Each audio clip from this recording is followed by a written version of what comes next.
Every year at this time for 5 years now, we're reminded of the armistice that never happened. On May 1st, 2003, the White House staged a spectacular photo opportunity for the Commander-in-Chief of the Armed Forces who announced the end of major combat operations in Iraq.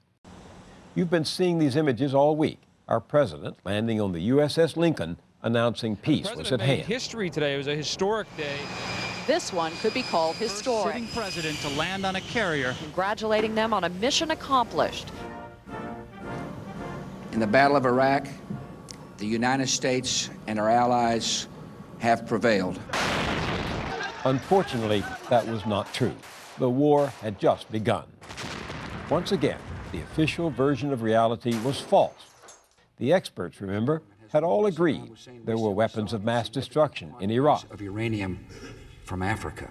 Saddam Hussein had ties to the terrorists. Al-Qaeda members. The war would be a slam dunk and quickly over. It could last, 6 days, 6 weeks.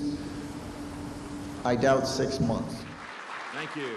No one had pushed the war more vigorously than Vice President Cheney. He said, "I think it'll go relatively quickly, weeks rather than months." And, said the experts, it won't take many troops or require much sacrifice. Rumsfeld's deputy, Paul Wolfowitz. We can say with reasonable confidence that the notion of hundreds of thousands of American troops is way off the mark. And the cost to the taxpayer, the experts assured us, practically nothing. We're dealing with a country that can really finance its own reconstruction and relatively soon. Ted Koppel put the question to America's top 8 official on Nightline. You're not suggesting that the rebuilding of Iraq is going to be done for $1.7 billion? Well, in terms of the American taxpayer's contribution, I do. This is it for the U.S. The rest of the rebuilding of Iraq will be done by other countries who have already made pledges. And now, mission accomplished, experts savored the triumph.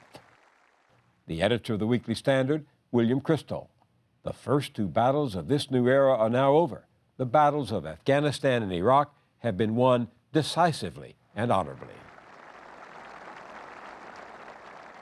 The neoconservative warrior Richard Pearl told doubters to get over it.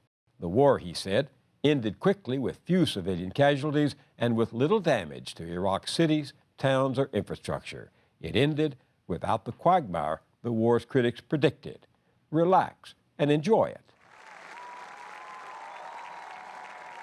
Said columnist Mona Charen of the Commander-in-Chief, the man who slept through many classes at Yale and partied the nights away stands revealed as a profound and great leader who will reshape the world for the better. The United States is lucky once again. And columnist Charles Krautheimer said, the only people who think this wasn't a victory are Upper West Side liberals and a few people here in Washington. The Iraqis, said the experts, were sure to rally round. William Crystal.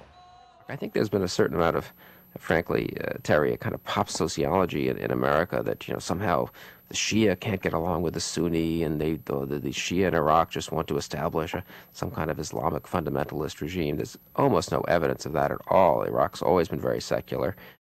You'll find these quotes and many others like them in this new book, Mission Accomplished, or How We Won the War in Iraq. It's an in-depth study and analysis of 5 years of expert commentary on the Iraq War.